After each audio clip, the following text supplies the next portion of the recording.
ስድስተኛ የሰማዕቷ ቀን ነው አይደለ? ምን አለን ዛሬ? ምን አለን? አገልግላ ከወለተ መስቀል ወይም ደግሞ ከጥሩ ወርቅ አገልግል። እንግዲህ ያው እንደተለመደው በወሯ ሁሌም በየወሩ የምትልክልንን ልካልናለች። ዛሬ እናታችንም ጥሩ ወርቅ አገልግል እህታችን እግዚአብሔር ስራዬን ከባረከልኝ መቼም ቀን አላቋርጥም። ለእናቶቼ ለአባቶቼ ሁሌ ቦርቦር አቀርባለሁ ብላለች። እግዚአብሔር ስራውን ያክብርላት። ያንቺ በደንብ አድርጋችሁ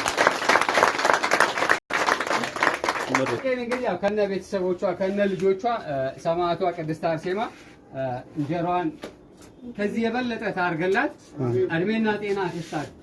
ጎንበስ ቀና ብላ ራሷን የምትሰራው ራሷ በራሷ እጅ የተሰራ አገልግል ነው የምንበላውና እጇን ይባርክላት፣ ገበያዋን ትክፈትላት። በደንብ አድርጋችሁ አመስግኑልኝ።